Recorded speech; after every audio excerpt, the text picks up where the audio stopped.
Hey, this is Winston Zeddemore, CEO of Zeddemore Industries and member of the original Ghostbuster team. You're listening to Why We Bust, brought to you by the Windy City Ghostbusters and Memoriam Development. We're talking about members in the community and giving back. So suit up, shut your traps, dial in your PKE, and keep busting. Because it still feels good. And before you ask, no, I did not catch the number of that ghost train. Sorry, I missed it.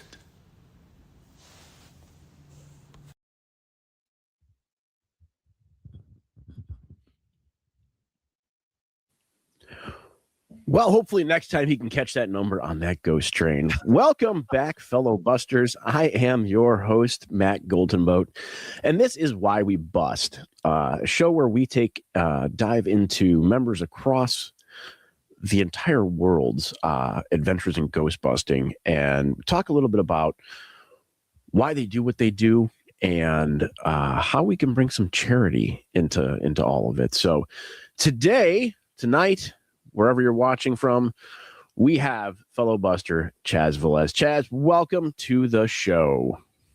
Thank you so much for having me, my friend. I'm excited to be here. Good. I am glad to have you here. So I will apologize, everybody. I have a little bit of a cold, so you're gonna get the deep voice tonight.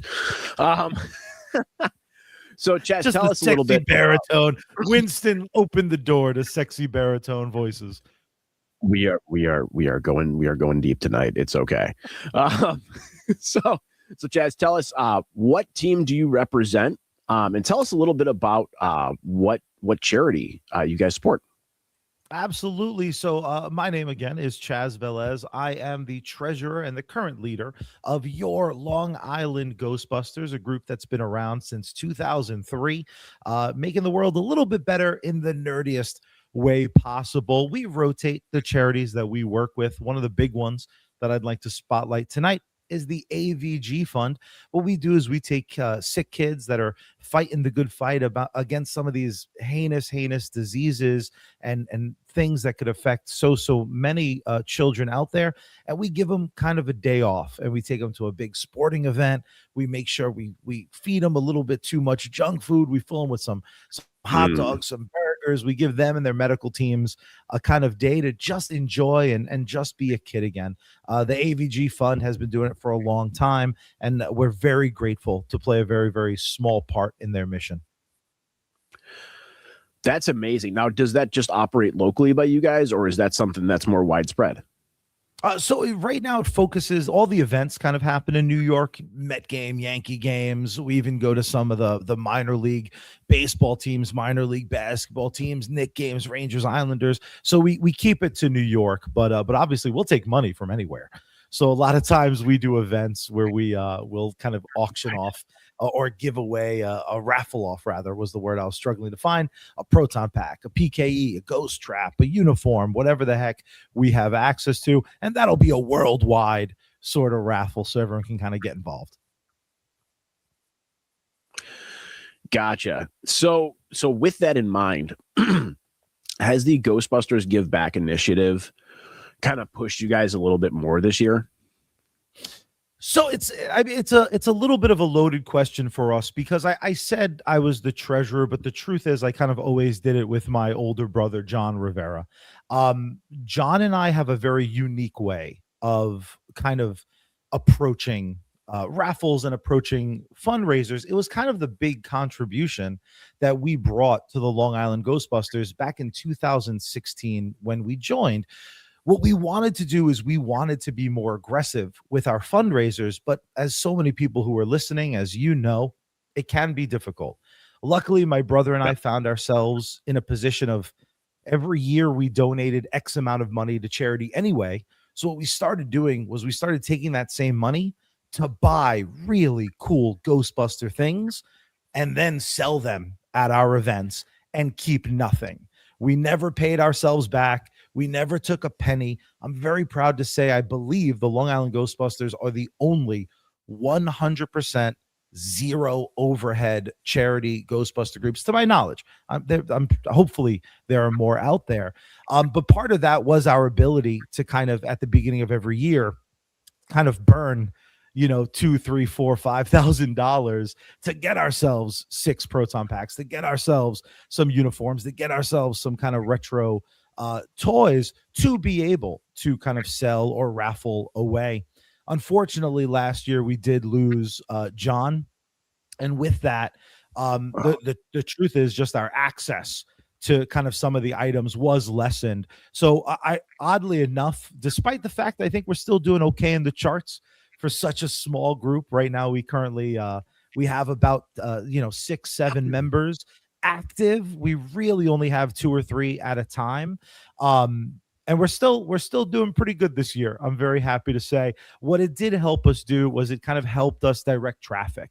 I work with the New York City Ghostbuster team a decent amount, so I'm able to kind of send people their way for some of the events that we normally would have attended, or even just to tell them like, hey, there are all these amazing websites now.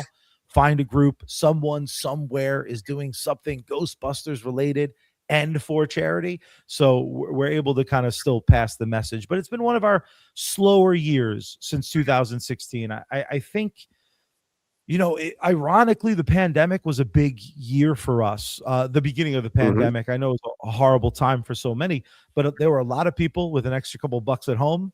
And, they were very involved in some of those raffles. So we had some big ones. Right. And, during the pandemic, I think a lot of people were really looking for something to do, looking for something to get involved in, looking for something that was bigger than themselves. I know that's, really when I started reaching out was the summer of 2020. And I was like, there's got to be something to do. There's got to be something. And I had been thinking about it. I'm like, I saw these Windy City guys at one of the Comic Cons. Let's just reach out. But it was amazing to see really during COVID how all these teams pulled together in their demographics. And, we're doing videos for kids. We're doing, the parades in front of people's houses with ectos and stuff, or, members just showing up and waving from the drive. It goes to show that this community is really focused on putting smiles on people's faces. And I think that's something that, if you're starting a team, if you are involved in a team, something definitely not to lose sight of is, there in larger teams and even smaller teams, you can run into drama and stuff like that. But at the end of the day, we're really just here to put smiles on people's faces, and hopefully at the end of the day, give a check or do a raffle for stuff for kids that is going to brighten up whatever they may be going through. Absolutely. There's and I suspect that this will become really obvious. I'm a very opinionated person, and I truly believe in this community there's only 3 roads a Ghostbuster can go down. You're either a charity Ghostbuster, you're a cosplayer, or you're figuring out which one you are. And there is nothing wrong with being a Ghostbuster cosplayer. That's fine. But for me, the biggest value, the best thing you could do to really, this franchise that so many of us love, if you really want to love it back, find a way to use this gimmick to be in service, to raise money, to give kids smiles. There's so many different ways to do it. But if you've never visited a children's hospital, if you've never lightened up a kid's day, if you've never seen how much you get from giving, I truly think you're missing a big part of this, And speaking of the drama, even the very first group I was in was a subgroup of the Long Island Ghostbusters. The 2 founders, Dimitri and Chris Haratos, at the time, they were doing supernatural cosplay. They got an amazing replica of the car. They were kind of doing it as a small business at conventions. They were doing amazing at that. So they kind of handed over Long Island to this other group. It was called the New Ghostbusters of Long Island, I think. Not the catchiest name on earth, but we did our best. And there was a little bit of a falling out over what is the point. I love all those guys and girls that were on that team, but the truth is it got to a point where a bunch of us had to go like, I don't know if this is our vision. Luckily, at that same time, Chris and Dimitri were looking to suit up and boot up again. and they were more than happy to kind of be a passenger on the ride. 2003 to I think 2013, so 10 years. They were one of the earlier groups, everything handmade. There weren't a ton of tutorials, despite the amazing websites that were out there. They were happy to kind of just be participants. And at the time, a few of us were very, very thirsty to kind of take a fun, fresh run at this, and kind of setting the Long Island Ghostbusters back up. It just wound up being a beautiful time for all of us. So it's a really amazing thing. And it's funny because I think we all have a selfish origin, right? When I first joined the group, I just wanted to build a proton pack, didn't know how. HasLab wasn't an option. So I was like, I'll do charity if I can get a nuclear accelerator out of the deal. But it really only took one event. We did, there was an advanced screening of Ghost Heads in the city. And that was the first event I ever kind of suited up for. And man, the first time you high five your group of 50 kids that are just stoked to see you there, and you got your name on the chest. They're not looking for Pete or Winston or Egon or Ray. They're there for you. They were there for Chaz in that moment. The proton pack became the least important part. Don't get me wrong, I got a few. I'm still gonna indulge in the fun parts of the craft. We'll have a closet full of suits. We got to do what we got to do. But yeah, man, those early events were some of the best times yet. I can agree with it. The first time I put my first flight suit on and saw my last name on it, that's when it really hit, where it was like, oh, like, that's me. Like you said, that's not Peter, that's not Ray, that's not Winston, that's not Egon. That's me. I 7-year-old me is looking in the mirror going, damn, dude. You're about to do something really cool. Yeah, our current proton packs are markedly better than those absolute buttes that were the Kenner the Kenner packs. Still huge part of my heart, but again, to strap on one that looks and weighs a little bit more like the ones in the movies was a lot of fun. Oh, yeah. Yeah, I'm sure you can remember. Well, we won't age ourselves, but I had the Kenner proton pack, I had the trap, and running around the house with the Kenner pack on. Like, yeah, it hits differently when it's a full size proton pack, and you're walking around with that sucker on. Yeah, that's why I have multiples. I think 4, me. Yeah, I have 4.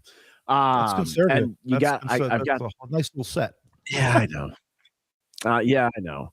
But you got to have the 80% spirit for parades and stuff like that, because lugging that thing around when you're lugging a full HasLab around, it's just not it's not fun at a parade, or even a con. Trying to get around with a full size pack is not fun. So, and then heaven forbid something breaks. Oh God. I had, what? 2 of my packs have no ion arm on them right now, and I really don't care. Fine, little battle damage never hurt nobody. It is, and it's debatable. Let the ionization go wild. It's fine. It's fine. Nobody's gonna notice. Radiation. That's okay. It never hurt anybody. Mary Curie. It's fine. So, how many packs do you have, sir? So right now I retired my heavy, 80% movie accurate GB1 pack. I have that in a beautiful display off on the other side of the camera. I have 2 HasLabs that I tend to use for conventions. I have a full-size Spirit I use for the longer parades, and then I have an 80% as like a loaner in case I have a bunch of suits. I use them for display. So now I've adopted the philosophy of, like, if I don't have anyone to join me at an event, I might call you to hang out and just leave out the part that I'm going to put you in khaki, slap on a rookie patch on your breast, and drag you out. Hey, you want to hang? I said, do you want to hang out and get dinner? I didn't say what we were doing before dinner. We're going to do 8 hours at a convention. It's fine. It's fine. What size Right. are you? You tall? It Are was you never tall? I got tall. it was never described what we were doing. I just asked if you would hang out. Exactly. They should know by now. They should know by now. It's either I'm taking you to a comedy show or I'm going to dress you up like a Ghostbuster. It's one or the other. I don't do much else. One or the other, and it's gonna be a good time. Damn it! Exactly right. By hook or by crook, it's going to be a good time. Exactly. So what is your first memory of Ghostbusters? What's the earliest thing you can remember? It's hard. It's hard sometimes to remember a time where I was shy.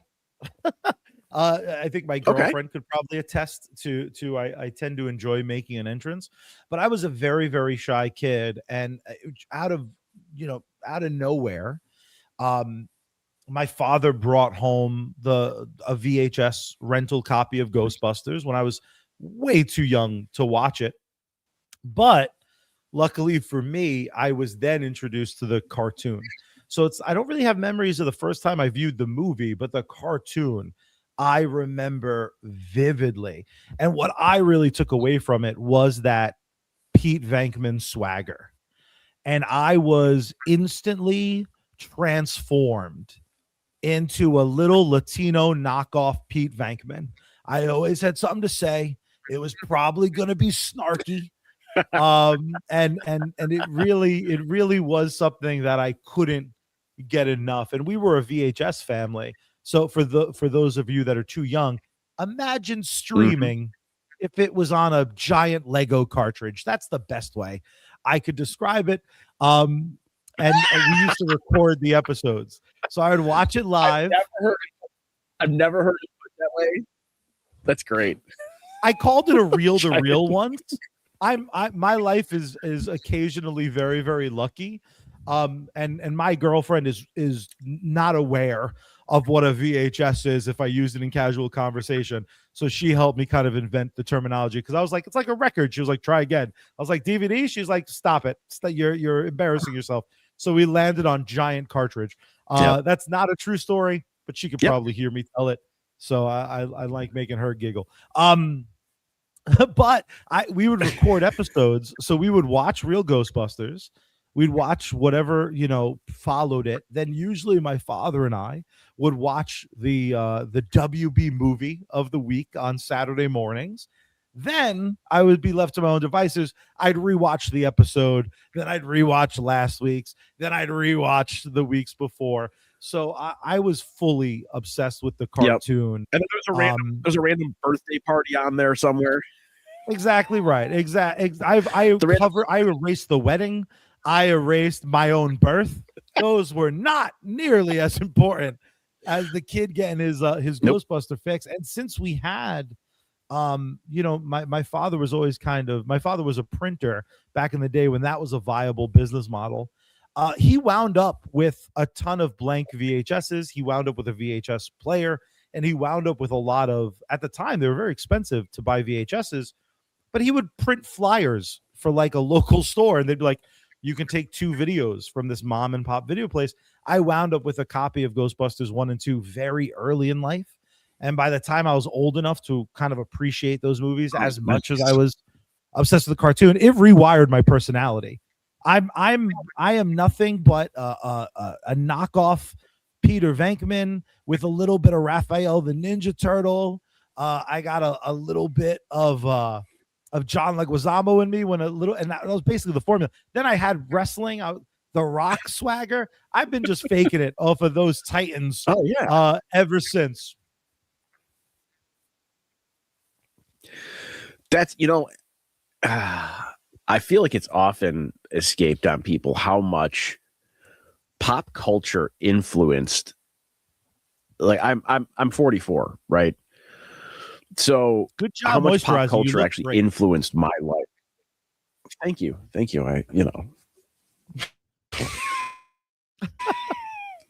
all the regiment you got to keep up. But it's amazing. Like, just between Ghostbusters, Back to the Future, then getting into the late 80s and 90s with Batman, Ninja Turtles, Power Rangers. So much of that stuff influenced me And I'd like to think some of my characters, some of my working, some of just everything about me was influenced by all of those things. But like you said, like Raphael, like, yeah, he's kind of a badass. Like, yeah, he's gonna have a little bit of a softer side every now and then. But I really think that, unfortunately, if you don't introduce the current generations to stuff like that, I don't want to say they're not going to be as well-rounded, but I think that they're lucky to have people like us to influence them and introduce them to things like that. Obviously, the time will tell, right? But is Right. anyone really influenced by Ash Ketchum? I get that you like Pokemon, but did trying to be Bob the trainer or whoever, I'm a little younger than you, but not by much. I don't know if there are as many iconic characters. Now, to be fair, they also sold us so many products. Like, I had pizza throwers and I had Ninja Turtles, the squirt gun, and that same squirt gun repainted. Now it's real Ghostbuster squirt gun, but I needed both. So there's pluses and deltas, certainly. But I do think that I'm always fascinated by the cosplay groups I see and in what number. The 501st runs rampant. Rebel Legion runs rampant. Everywhere you turn, there's a Ghostbuster. But I'm not seeing necessarily a ton of Naruto cosplay groups. I'm just now starting to see Transformer cosplay groups every now and then, and they're like those interesting, like, hybrid that Transformers, if they were like soldiers, and it's rad. And now there's so many people who do amazing, like, mech builds, and 3D printing has opened the door for, I know a few Tony Starks, which is a weird sentence but an exciting one. I know a few Mando, like, even the 501st has expanded so far beyond stormtroopers and Imperial middlemen.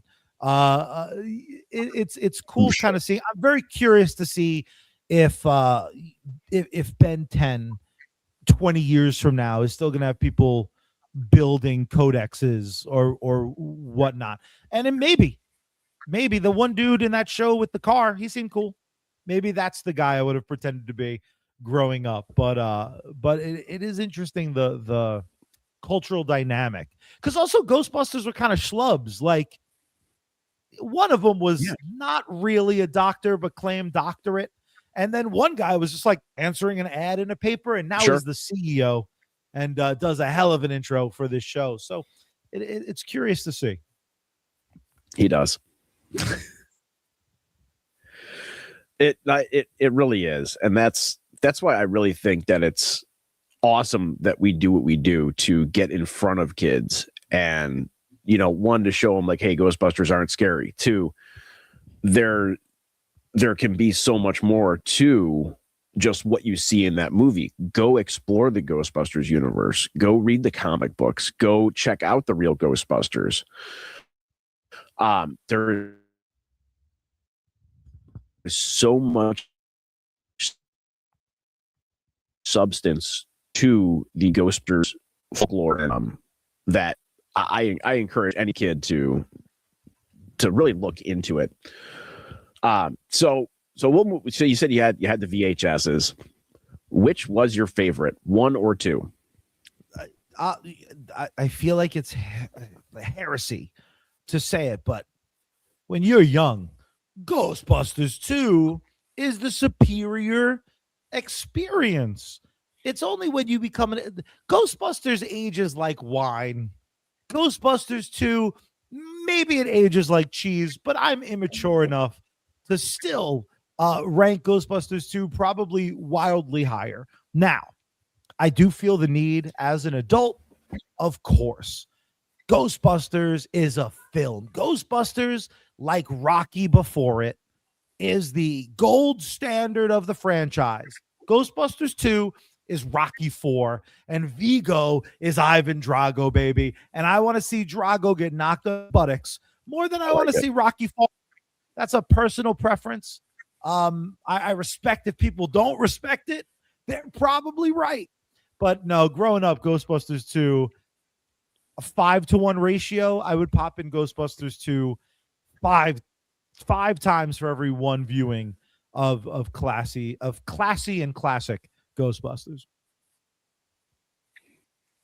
And now, do you think some of that was in the Spaceballs term, merchandising? Because there was so much merchandise that was put in front of us as kids for Ghostbusters 2? I also think it's just because I was able to see Ghostbusters 2 in the movie theater. The movie theater is a sacred space. I didn't exist. That too, yeah. When Ghostbusters was in this, I mean, bringing a baby to that film would have probably been pushing it. Fun fact, as a baby, I was brought to see Spaceballs, and Dark Helmet is scary as hell if you're an infant. Just so the world knows, my aunt's purse, it like rubbed against me. I freaked out. So I probably would have had a similar experience with Slimer or something like that. But no, Ghostbusters 2, I was dragged in as a very little kid, and I walked out with a smile on my face. And Vigo was scary as hell, still kind of scary as hell. But I was glad the boys in gray were able to get him. And okay, so fun fact that you say boys in gray, because I'm colorblind, and growing up, I could have sworn that those were navy blue. Well, I don't know. I don't want to reignite an internet debate, but as an avid film lover, I know. I have a question to pose to you. I have a question to pose to you. Now, you do have to pretend you're not colorblind for this, so I apologize. But if a movie on a movie screen shows someone in a dress and the dress is red, and it turns out that when they filmed the scene, the dress was green, and then in editing, they made it red, what color's the dress? Green on set. It's red is what we saw on film. What is it? Yep. I said it's whatever color you want it to be. At that it's point, whatever color you want it color to you be. want it to be. For a long time, I there was that thing online with the gold dress or was it black or what color was it? What do you? Me personally, I'm a beautiful Latin gold man. That dark charcoal gray looks real good on my complexion. So for me, the Ghostbuster 2 suits are charcoal gray. Some of my melanin deprived friends, they need it to be a light gray. Some people love the blue. The Long Island Ghostbusters official third uniform is a black flight suit. Now, was that because I used to weigh 150 pounds more and I could only find a black flight suit? Maybe. We're not debating the why. But I think we've learned over all these Ghostbusting years that color of the flight suit doesn't matter. No, it doesn't. It absolutely doesn't. But what's funny is my favorite color to rock is my navy blue, because growing up, I thought they were navy blue. And also, if you reference, like I was saying, go back and read all the IDW comic books and everything. Chicago uniforms were navy blue. Let's go. Like, that's the best part. Yep. Let's go. Now, I have again, I don't want to be controversial on your lovely show. That's such a positive part of this community. No, bring it. I do have some rules in Ghostbustering that I hold near and dear to my heart, even though I sometimes break them. Please. I do think that the only real Ghostbusters uniform has to be a flight suit, and you need to be in boots. Now, have I broken that rule? Of course I have. Have I rocked sneakers and my flight suit? Yes. Have I rocked a polo? Have I rocked this? I've done however, for me, the gold standard, web or pistol belt, flight suit, boots. For me, suiting and booting is the most pure form of Ghostbusting. But if you want to rock olive, if you want to rock any color, if you want to rock a lab coat, if you want to rock a Ghostbusters t-shirt and some khakis, I'm never kicking you out of the club. But I think until you've been as uncomfortable as Bill Murray walking a parade where every proton pack sometimes feels like it's 85 pounds, I don't think you've really experienced the the magnitude of being uncomfortable as hell as a Ghostbuster, but it all counts. And thanks to IDW, That my boy in Extreme Ghostbusters. I love all those suit combinations. Give me a vest and a green polo. Let's go, Eduardo Rivera. My non-stage namesake. An official Latin Ghostbuster was a beautiful thing to see. It all counts. I like that. And I think the main thing is when you're representing your team and you're out in public, the one thing that I have always said is you want to be immediately recognized as a Ghostbuster. So whatever 100%. Form that may take, it shift a little bit, but you want, when they walk up to you, you want them to know you are a Ghostbuster. And let's be honest, it's gotten harder. It's gotten harder because of HasLab, because of Spirit Halloween making such beautiful cosplay products. Frankly, I know it's just supposed to be for the Halloween season. It ain't. They made some high quality stuff and Halloween costumes, and all these other companies kind of coming out and doing huge things, huge acts of service for the community. But I will tell you, it gets harder. And when you're working a convention with a group, you better come correct. There's going to be other Ghostbusters there. Are you bringing something to the table that will make that kid be like, well, this one's a real Ghostbuster? When you're doing a hospital visit, I'll tell you right now, those kids, they will look you up and down and they will judge you like it's America's Next Top Model. They will let it be known. The first question is usually, which one are you? And you better have an answer. You better have a backstory. I know when Chaz Velez joined the Ghostbusters, I know why our Ectomobile is not the Cadillac. It's because Winston will not let me borrow the Cadillac. So we got a Honda Pilot. I got sirens, I got lights, I got everything going for me. You better have an answer. And I know that there's a million reasons why some people don't wear flight suits. I know there's a million reasons why some people don't wear boots. I know there's a million reasons why some people don't wear backpacks, and they're all valid. And I love everybody, but that kid is going to look at two Ghostbusters and decide which one is more real. And that it's okay to be a little bit less real. I got guys on the group, they look right out of the movie. John Huron has one of the best packs I've ever been lucky enough to see in real life.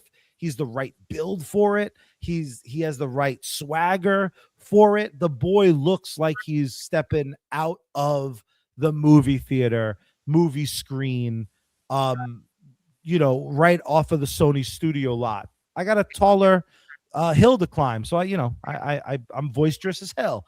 I tend to be the voice of the team. We all play our part. It all counts. It's all good. The kids will love whatever you give them, but the more stuff you got, the generally speaking, the more quickly they are willing to invest. And if the goal is bringing smiles, biggest smile wins. That's true. But you bring up a great point. Kids will look you up and down, and if you don't have answers to, does that proton pack really work? How come you can't use it here? Do you have ghosts in your trap? You got to have answers for all those. And if you don't, you'll learn. Winston you'll learn quick. Oh, you'll learn like that. Yeah. Unfortunately, the city of XYZ will not allow us to actually ignite the nuclear accelerator in the proton pack. So we do have them on safety mode right now for this event. Or why is the trap empty? Well, you know what? Unfortunately, we just emptied the traps at the containment unit before we got out here. So we wanted to be prepared just in case something came up here and we did have to light those packs up to make sure that we had a nice empty trap to keep you safe. Solid. Those gotta be guys, ready write for the those kids. Down. If you need any of those answers, write them down. I had this one girl, beautiful kid, this little girl, Valerie. We met her over at there's a local children's hospital, Stony Brook Children's Hospital. We're there a couple of years ago. She looked me up and down. She's like, I thought Ghostbusters was supposed to be skinny. So that little girl bullied me into a gym membership is all I'm saying. Man.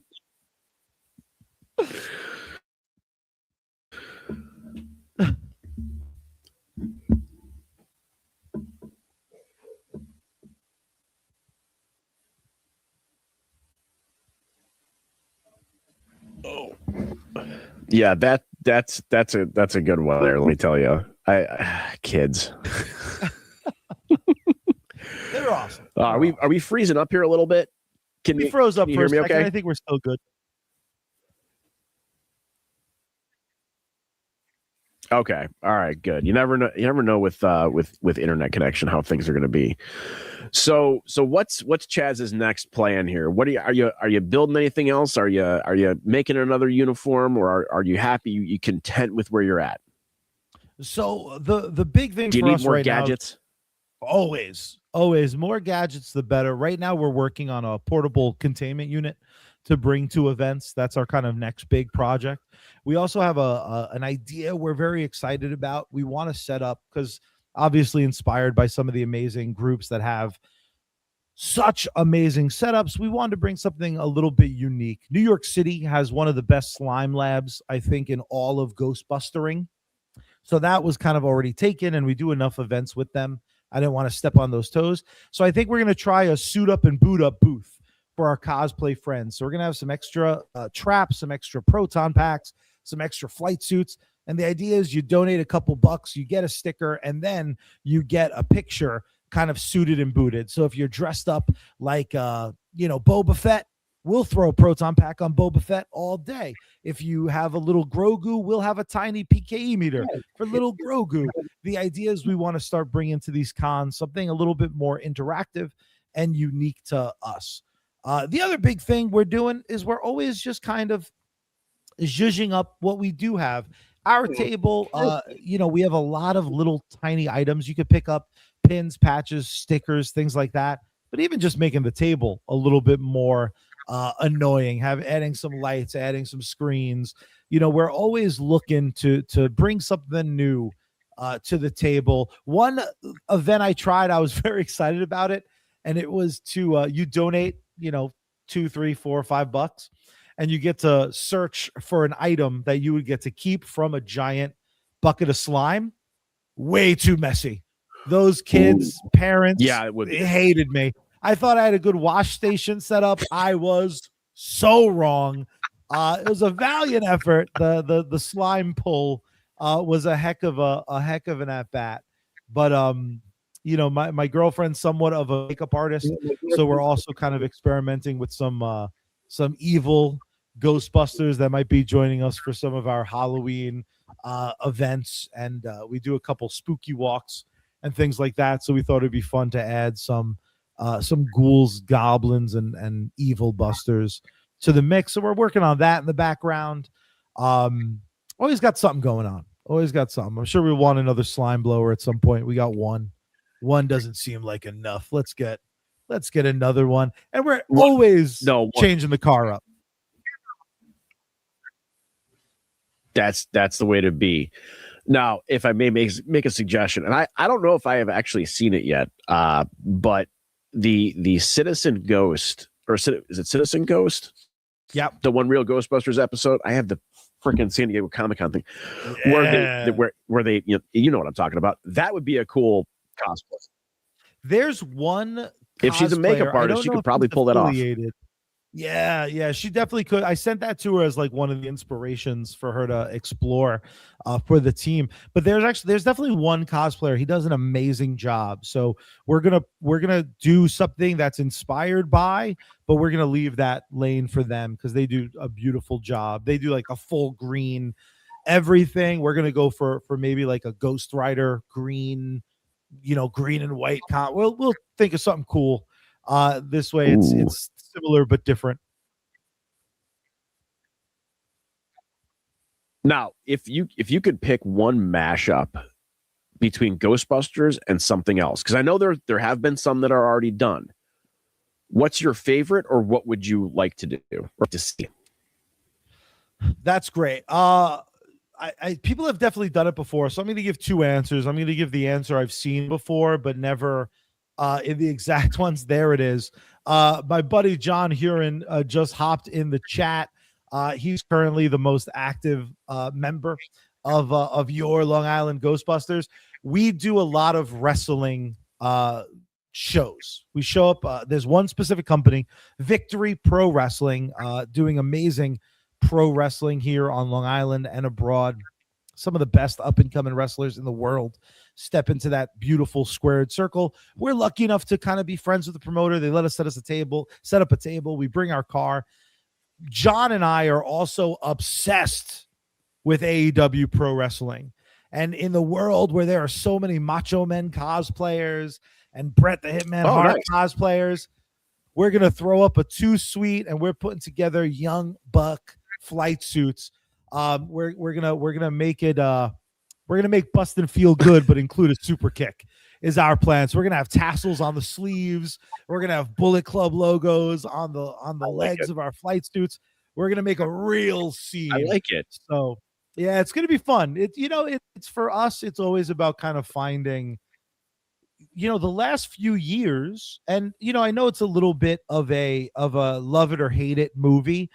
It's not for me. I'm very glad it exists. The 2016 Ghostbusters reboot brought a lot of amazing people to the fandom, and I'm so grateful for that. Some of my friends came into Ghostbusters through that movie. Again, not for me. I'm glad it exists. Mm-hmm. One thing that movie did was it started this new Ghostbusters renaissance. It got us 2 more sequels to the core franchise. It got us an amazing IDW comic run. It got us another comic run. Got us a car. All this stuff popped off. So the problem is, what happens when you want to go to a con as a fan and everyone's doing everything? We even got a Citizen Ghosts. We got people covered in marshmallow. So me and John are going to try the pro wrestling trend, and hopefully we're going to 2-suite our way into some people's hearts, and we'll just parlay that hopefully into some fundraisers. Hopefully we'll be able to hit those young, neither of us are particularly young bucks, but neither are Nick and Matt Jackson at this point. But the Empire State Elite, Long Island Ghostbusters, we're going to be super kicking some ghosts hopefully very soon. We're working on the prototype as we speak. But other than that, I'm also real desperate to do a Jay and Silent Bob mashup. That film franchise means the world to me, and I just think it's very funny. The idea of Jason Mewes in a flight suit and a proton pack. So kind of bringing that energy to Ghostbusters might be a lot of fun. Right on. And on the wrestling theme, once we wrap, I'm going to go eat dinner and actually go watch Raw. So I love AEW, by the way. So good grief, Pat McAfee. Can someone trap that ghoul? TKO might be Vigo in disguise. I don't know what the hell. It might be. You know what? I made a comment to my boss earlier today. Like, I don't know what direction they're going with this, but it's getting people talking, whether you like it or not. I guess. So, I'd much rather tune into Dynasty this weekend. Kenny Omega, MJF, nothing annoying about it. So maybe less people are talking, but depends what you want. Poor Cody. I just feel bad for Cody and Randy, if I'm being honest. Yeah.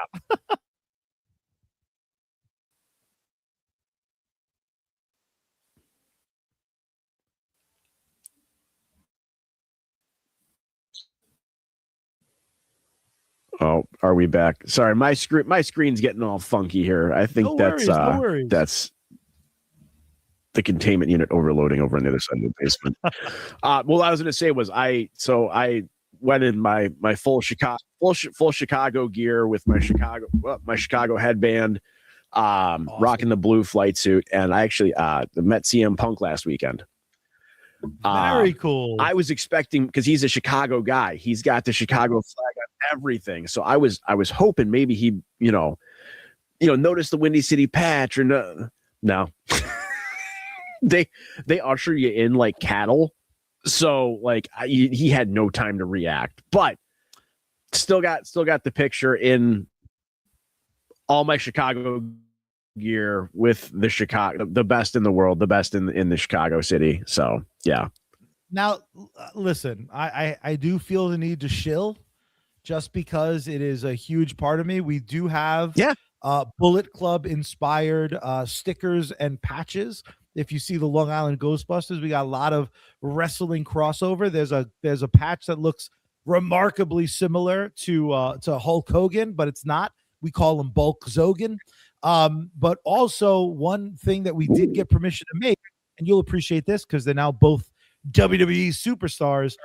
The great Matt Cardona and Chelsea Green are on one of our very limited edition patches and stickers. I got permission to use their ghostly visages because Matt was looking for an extra RTV toy, the blue one that had the ghost that looked remarkably like a Schmeckle. Yep. So he signed off on us using his likeness and the amazing and talented Chelsea Green. So we have a patch with them as well. And I don't want to make you jealous, but one time I was at a convention. Maybe I meet Kenny Omega and the Young Bucks. Maybe they see the Ghostbusters patch that looks a little bit like the Bullet Club. Maybe they threw me a too sweet. Maybe the reaction you wanted from CM Punk, who I'd say was chased out of the company by the wonderful talent of the AEW wrestler. Maybe you're on the wrong side of the tracks with that Chicago. We could make that a Colt Cabana headband. We can get you watching the good stuff. I'm just kidding. I know you watch both. I like that. I do.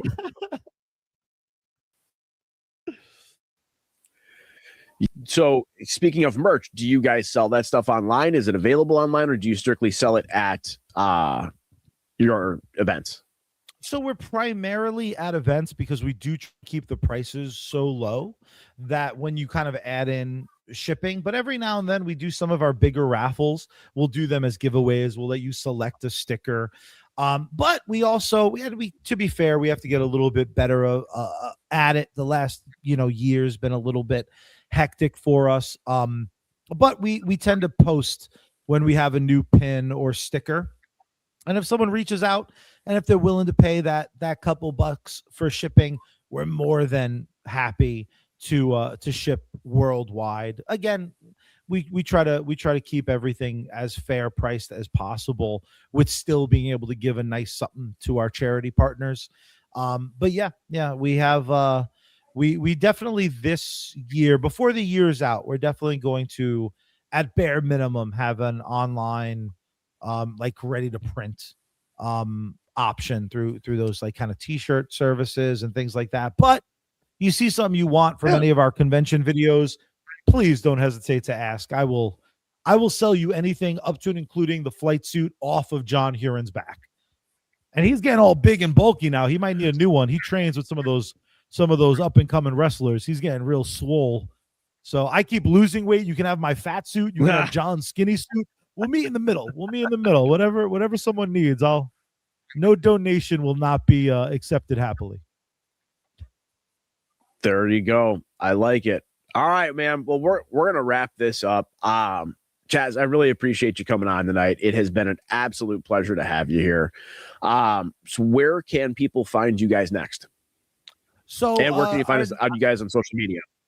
You absolutely can. The best way to kind of find where we're showing up is going to be on Instagram.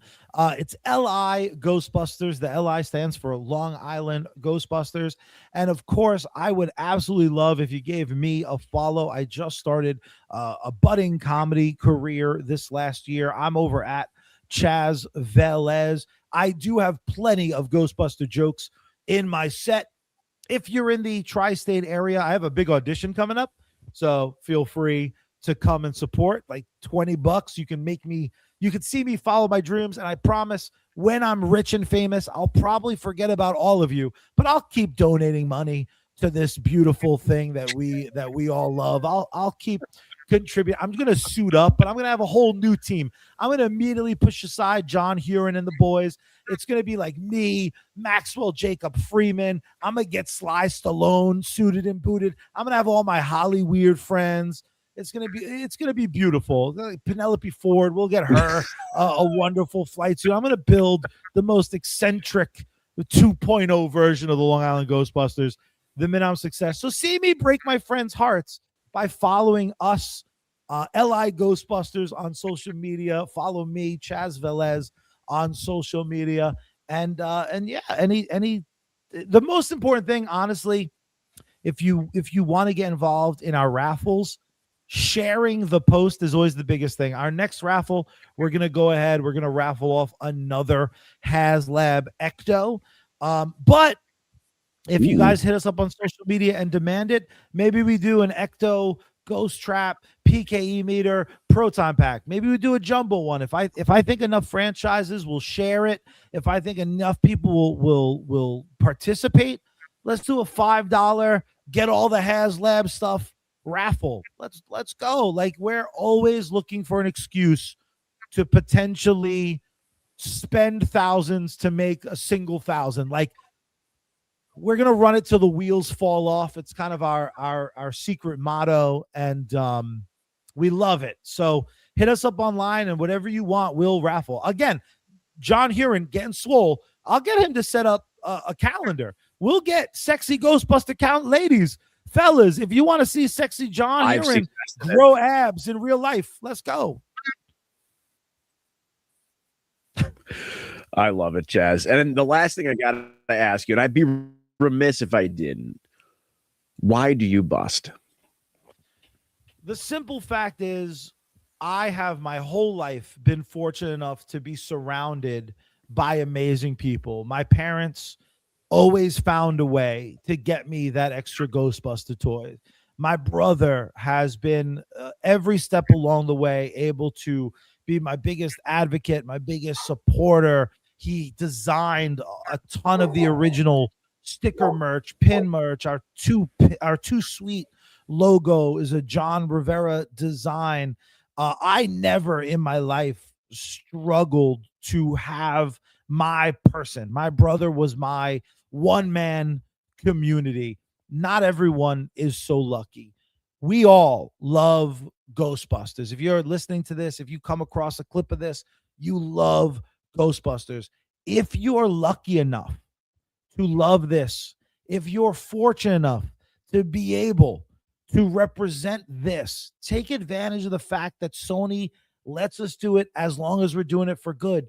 Use this as the symbol to make the world better your way. The world is going nuts right now, right? It's very Ghostbuster 2 in the street.